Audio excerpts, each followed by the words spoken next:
Hi guys, நான் பிரசாந்த் சந்திரமௌலி. நீங்கள் உங்கள் வீடியோவில் எந்த படத்தை பற்றி பார்க்க போகிறோன்றது இந்த சைடில் இருக்கிற ஃபோட்டோவை பார்த்தாலே அவங்களுக்கு தெரிஞ்சிருக்கும்.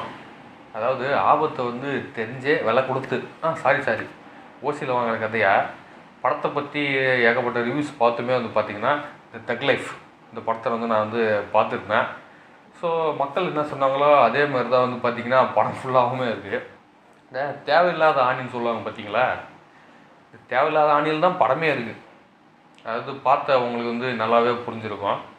என்னென்னா இந்த மாதிரி படங்கள் பார்த்திங்கன்னா ஃபுல்லாக அவுர்ரா இவுர்ரா அப்படின்ற மாதிரி தான் கேஸ்ட் அண்ட் குரூவே அமைஞ்சிருக்கு. ஸோ அந்தமாரிலாம் நீ படத்தில் நடிக்க வச்சா மக்கள் தேட்டருக்கு பார்த்துருவாங்க அப்படின்னு ஒரு எண்ணமா என்னன்னு தெரியல. ஸோ அந்த விதத்தில் பார்த்திங்கன்னா இதுக்கு முன்னாடி பார்த்திங்கன்னா இந்த படத்தில் ஜெயம் ரவி, துல்கர் சல்மான் இவங்க 2 பேரும் நடிக்கிறதா இருந்தது. நல்ல வேலை 2 பேர்கிட்ட தான் பார்த்திங்கன்னா நல்ல ஒரு கிரேட் எஸ்கேப் அப்படின்னு தான் சொல்லி ஆகணும். ஸோ அதுக்கு பதிலாக பார்த்திங்கன்னா நம்ம எஸ்டிஆரையும் அசோக் செல்வனையும் போட்டு நல்லா இது பண்ணி வச்சுட்டாங்க படம் ஃபுல்லாக. அதாவது அசோக் செல்வன்லாம் எதுக்கு போட்டாங்கன்னே எனக்கு தெரியல. படம் ஆரம்பித்து ஒரு மணி நேரத்துக்கு அப்புறம் தான் அவரோட கேரக்டரை ரிவீல் பண்ணுறாங்க, அப்போ தான் வருது. ஸோ ஆக மொத்தத்தில் பார்த்திங்கன்னா 2 பேருக்குமே ஒரு தேவையில்லாத அணி தான். எல்லாத்துக்கும் மேலே இவர் தான்ப்பா இந்திய சினிமா, இவரே ஒரு புத்தகம்ப்பா, இவரே சினிமாவை பொறுத்த வரைக்கும் இவரே ஒரு யூனிவர்சிட்டிப்பா அப்படின்னு நம்ம பாராட்டி பேசக்கூடிய கமலஹாசன் அவரை வச்சே பார்த்திங்கன்னா போன வருஷமும் சரி இந்த வருஷமும் சரி தொடர்ந்து பார்த்திங்கன்னா 2 மிகப்பெரிய ஸ்கேம் பண்ணிட்டாங்க. அதுவும் பார்த்திங்கன்னா பண்ணது யாருன்னா, ஒரு பக்கம் பார்த்திங்கன்னா சங்கர் சார், இன்னொரு பக்கம் பார்த்திங்கன்னா இப்போ நம்ம மணி சார். 2 பேருமே பார்த்திங்கன்னா சாதாரண டைரக்டர்லாம் கிடையாது. அது உங்களுக்கே நல்லா தெரியும். ஸோ அவங்களே பார்த்திங்கன்னா அதுவும் நம்ம கமல் சாரை வச்சே பார்த்திங்கன்னா 2 மிகப்பெரிய ஸ்கேமு நல்லா பண்ணிட்டாங்க. ஸோ மக்கள் என்ன சொன்னாங்களோ அதுக்கேற்ற மாதிரி தான் பார்த்திங்கன்னா படம் ஃபுல்லாகவும் ஒரு தேவையில்லாத அனிமேல் தான் ஓடிக்கிட்டே இருக்குது ஸ்டார்டிங்லேருந்து எண்டு வரைக்கும். ஒரு சில சீன்லாம் பார்த்திங்கன்னா மியூசிக் என்னப்பா நம்ம ஏஆர் ரகுமானுக்கு என்ன தான்ப்பா ஆச்சு, கம்ப்ளீட்டாக ஃபார்ம் அவுட்டா, ஏன் இந்த மாதிரிலாம் இருக்குது. அதுவும் குறிப்பாக அந்த விண்வெளி நாயகா அந்த சாங்லாம் பார்த்திங்கன்னா எங்கே போச்சுன்னே தெரில. சும்மா அங்கங்கே மியூசிக் மாதிரி போட்டிருக்காங்களே வஞ்சி எந்த இடத்துலையுமே பெரிய அளவில் எஃபெக்டே இல்லை. ஸோ அந்த விதத்தில் பார்த்திங்கன்னா மியூசிக்குமே பார்த்திங்கன்னா ரொம்பவும் நல்லா பண்ணியிருக்கலாம். எங்கேயுமே எந்த இடத்துலையுமே பார்த்திங்கன்னா சுத்தமாக எஃபெக்டே கிடையாது. நீங்கள் தேட்டரில் பார்த்துருந்தாலும் சரி, வீட்டில் ஓடிடி ரிலீஸ் ஆனதுக்கப்புறம் பார்த்துருந்தாலும் சரி, எந்த இடத்துலையுமே பார்த்திங்கன்னா உங்களுக்கு எஃபெக்ட் தந்திருக்காது. இதுதான் நிதர்சனமான உண்மை. நீங்கள் சொல்லலாம் தேட்டரில் பார்த்தினா நல்லாயிருக்கும்டா நீ இதுமாதிரி பேசுகிறேன்ட்டு. என்னை பொறுத்த வரைக்கும் தேட்டரில் பார்த்தவங்களே பார்த்திங்கன்னா மியூசிக் நல்லா இல்லை அப்படின்னு தான் சொல்லி நான் பார்த்தேன். ஸோ அந்த விதத்தில் பார்த்திங்கன்னா படம் ஸ்டார்டிங்லேருந்து எண்டு வரைக்குமே பார்த்திங்கன்னா ஃபுல் அண்ட் ஃபுல் தேவையில்லாத ஆணி அப்படின்ற மாதிரி தான் ஓடிட்டுருக்கு. அதுவும் இந்த த்ரிஷாலாம் பார்த்திங்கன்னா எதுக்கு அவங்கள போட்டு நடிக்க வச்சு அவங்கள தேவையில்லாமல் ட்ரோல் மெட்டீரியல் ஆகி எதுக்குன்னே எனக்கு இது வரைக்குமே புரியல. அதான் நான் ஸ்டார்டிங்கில் சொன்ன மாதிரியே படத்தோட அனௌன்ஸ்மெண்ட் வந்தப்போ பார்த்திங்கன்னா ஃபுல்லாக பெரிய பெரிய நடிகர்களை போட்டுற வேண்டியது. ஒரு பக்கம் த்ரிஷா, சிம்பு, எஸ்டிஆர் இதுமாரி போட்டால் ஆடியன்ஸ் தேட்டருக்கு வந்துடுவாங்க. அந்த ஸ்டார் வேல்யூவை பொறுத்து தேட்டருக்கு பார்ப்பாங்க, படம் வசூல் ஆகிடும் அப்படின்ற ஒரு நினைப்பா என்னன்னு தெரியல. ஸோ இவங்க மாதிரி நடிகர்கள்லாம் நடிக்க வச்சு அவங்களோட கேரக்டரை வீணாக்கி படத்தையும் கம்ப்ளீட்டாக வீணாக்கி எதுக்கு இந்த மாதிரி பண்ணுறாங்கன்னே தெரில. ஸோ இது போன்ற விஷயங்கள்லாம் பார்த்திங்கன்னா மாறணும். குறிப்பாக நம்ம தமிழ் சினிமாவை பொறுத்த வரைக்கும் நம்ம தமிழ் ஆடியன்ஸ் நான் என்ன சொல்கிறேன்னு புரிஞ்சுப்பீங்கன்னு நான் நம்புகிறேன். ஸோ இதுமாரி இந்தமாதிரி படத்தை பொறுத்த வரைக்கும் எந்தெந்த கேரக்டருக்கு எந்த அளவு ஸ்பேஸ் இருக்குதுன்னு சொல்லிட்டு அந்த குறிப்பிட்ட இயக்குனருக்கே தெரியும்.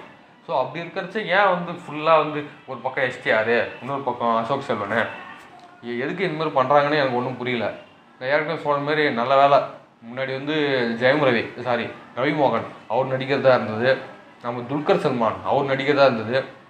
ஸோ அந்த விதத்தில் பார்த்திங்கன்னா 2 பேருக்குமே ஒரு கிரேட் எஸ்கேப் அப்படின்னு தான் சொல்லலாம். ஸோ அந்த விதத்தில் அவங்களுக்கு என்னுடைய தனிப்பட்ட பாராட்டுகள்.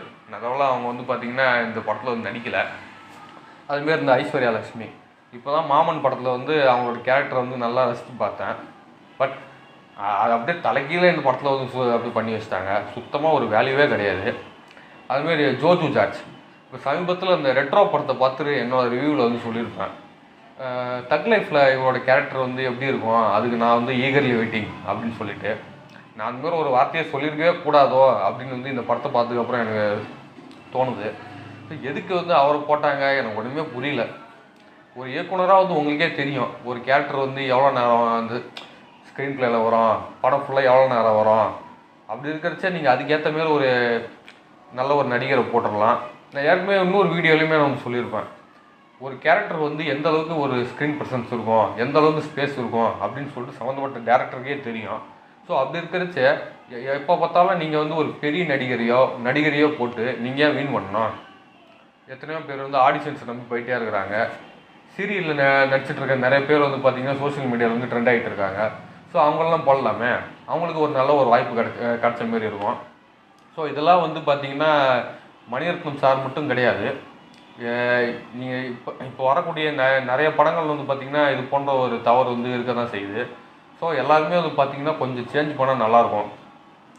அதுமாரி வந்து பார்த்திங்கன்னா நீங்கள் சாதாரணமாக வந்து ஒரு போலீஸ் ஆஃபீஸரை பார்த்தீங்கன்னா அவர் வந்து எந்த நேரமும் கூலிங் கிளாஸ் போட்டுக்கிட்டு ஜீப்பில் இறங்கும்போது கூலிங் கிளாஸ் போட்டுக்கிட்டு இறங்கிட்டு அப்படிலாம் இருக்கவே மாட்டாங்க. இது வந்து எல்லா படத்துலையுமே இருக்குது. ஸோ இது போன்ற சில விஷயங்கள் வந்து கண்டிப்பாக மாற்றி தான் ஆகணும். உங்களுக்கு வந்து ஸ்க்ரீன் ப்ரெசன்ஸ் வந்து மாசாக இருக்கணும்னா அதுக்கேற்ற மாதிரியான ஒரு மியூசிக்கு, ஸ்க்ரீன் பிளே, அதுக்கேற்ற மாதிரியான ஒரு சீன் வந்து வேணும். நீங்கள் சும்மா நீங்கள் வந்து போலீஸ் ஜீப் போட்டு இறங்கும்போதே கூலிங் கிளாஸ் தான் போடணும், மஃப்டியில் இருக்கிற மாதிரி கலர் ட்ரெஸ்ஸோடு தான் இருக்கணும், அதெல்லாம் வந்து அவசியமே கிடையாது. வேணால் ரியாலிட்டி வந்து அப்படி கிடையாது, நீங்களே பார்த்துருப்பீங்க. ஸோ இது போன்ற நிறைய விஷயங்கள் வந்து கண்டிப்பாக மாற்றி தான் ஆகணும்.